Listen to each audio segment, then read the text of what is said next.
Muy buenos días a los estudiantes del Instituto Misionero de Antropología del curso Espacio Vital. Les voy a compartir en este momento algo sobre la clasificación de las rocas como parte del curso. Cuando hablamos de rocas, normalmente hablamos de forma muy general, pero realmente las rocas, de acuerdo con sus características, se pueden clasificar en diferentes grupos. Básicamente tenemos tres grupos. Uno que son las rocas que llamamos magmáticas, que son las rocas que se producen por el enfriamiento del magma o la lava que está en el interior de la Tierra, debajo de la corteza terrestre. Esas rocas pueden sufrir transformaciones por efecto de presiones y temperaturas, y cuando sufren esas modificaciones se consideran rocas metamórficas. Pero también las rocas se pueden crear en superficie por, digámoslo, agrupación de elementos, ¿cierto? Cuando se agrupan diferentes elementos y se consolida como una roca, se llama una roca sedimentaria.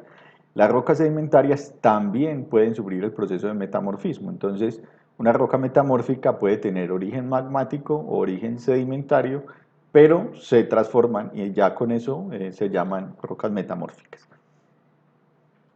Dentro de las rocas magmáticas, las que se producen por enfriamiento de esa lava, hablamos, digamos, de dos extremos. Tenemos las rocas plutónicas, que son cuando esa lava se enfría en el interior de la corteza terrestre a unas presiones muy altas, a unas temperaturas muy altas, mientras que tenemos otras que se enfrían muy rápidamente cuando la lava sale por un volcán. Digamos, esos tiempos en la conformación de la roca hace que tengan muchas diferencias. En las rocas plutónicas se alcanzan a ver pequeños elementos agrupados, separados, digámoslo así, se ven como pequeños cristales. Y eso nos da idea de que la roca tuvo un enfriamiento muy lento en el interior de la corteza. Mientras más grandes esos cristales, esas formaciones, entonces mucho más profundidad tuvo en ese enfriamiento. Mientras que en las volcánicas es muy normal que se encuentren, por ejemplo, burbujas de gases, ¿cierto? Un material que no está muy separado, sino que es una mezcla de los materiales pues, que se enfriaron. Algunos ejemplos de esas rocas ígneas, entonces tenemos, por ejemplo, estos granitos, ¿cierto? Los granitos son rocas en los que se pueden ver los cristales que se diferencian claramente. Tenemos, al contrario, entonces una roca volcánica, la riolita en este caso, que es una roca volcánica donde se aprecia los materiales muy mezclados, se aprecian normalmente burbujas de aire, ¿cierto? Pequeñas burbujitas de aire que hacen referencia a que se enfrió de forma rápida y se liberaron gases que quedaron ahí atrapados. La pumita, por ejemplo, o lo que llamamos piedra pómez, es una roca volcánica que tiene algunas propiedades e incluso pues es muy particular que su densidad es tal que es menor que la del agua y por eso puede flotar en el agua debido a esas vesículas pues, o a esas bolsitas de aire. Tenemos también la obsidiana es un cristal, una formación cristalina a partir del enfriamiento de algunos tipos de lava. Entonces parece un cristal, pero es producto de ese enfriamiento rápido de algunos tipos de lava. Tenemos la diorita, ven ahí pues los cristales como bien definidos, ¿cierto? Sin ninguna orientación especial, ya les voy a decir por qué lo de la orientación. Cuando las rocas se alcanzan a enfriar digamos, en un intermedio, no en la profundidad de la corteza ni arriba en la superficie, normalmente se conocen como rocas ígneas hipoabisales. En este caso, una hipoabisal, entonces vemos que los granos son menos, ahí los de la derecha, son menos pronunciados, no se alcanzan a diferenciar, o sea, se alcanzan a ver, pero mucho más pequeños, es porque ese enfriamiento fue, digámoslo, intermedio. Los basaltos, ahí vemos las partecitas donde hay burbujas de aire, y vemos entonces las rocas metamórficas, ¿cierto? El proceso de metamorfismo de una roca puede darse por dos condiciones extremas. Una es por temperatura, que hace que la roca se recristalice, o otra es por la presión. Cuando hay mucha presión, también con temperatura, entonces tenemos formaciones diferentes. Una es el metamorfismo térmico, que es cuando esa temperatura vuelve y consolida la roca de otra forma, o el metamorfismo dinamotérmico, que es cuando la presión es tal y la temperatura que permite que se orienten los materiales. Con los ejemplos de pronto lo vemos mejor. Las cuarcitas son uno de esos ejemplos pues, muy típicos, son muy comunes y de diferentes colores, ¿cierto? Hay grises, hay rojas, hay blancas, hay verdes incluso. Son procesos de metamorfismo por alta temperatura. Todos estos son cuarcitas.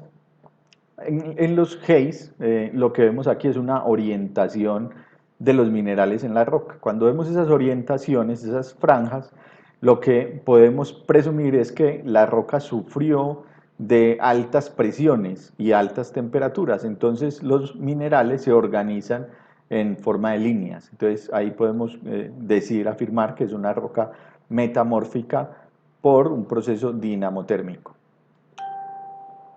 Aquí vemos, por ejemplo, alguna de estas rocas cuando se voltea, entonces se ven esas orientaciones de los minerales, también es un proceso dinamotérmico. Aquí vemos los esquistos, son también, miren, se ven franjas que nos dan esa idea del proceso de metamorfismo dinamotérmico. Las pizarras, en general las pizarras son rocas que son muy utilizadas en fachadas, por ejemplo. De hecho, las mesas de billar antiguamente las hacían de estas rocas pulidas. Y digamos que al partirlas se parten de una forma tal que es muy utilizada para usos pues, en fachadas, en pisos, en diferentes cosas. El mármol es un proceso de metamorfismo eh, térmico, ¿cierto? Hay una temperatura alta que produce esa conformación de ese material de esa manera. La serpentinita es una roca donde se alcanzan a ver orientaciones, es una roca muy común en esta zona pues, andina y se alcanzan a ver orientaciones de los minerales, es una roca metamórfica muy común. Cuando hablamos de las rocas sedimentarias, entonces vamos a hablar de dos orígenes. Hay un origen que es detrítico, el que no se está viendo por la imagen es no detrítico. Detrítico hace referencia a que se conforma de materiales que son transportados por los ríos, ¿cierto? Entonces, dependiendo de del grosor de los materiales que se agrupan, van a recibir diferentes nombres. Tenemos conglomerados, cuando lo que se consolida son gravas, son materiales grandes.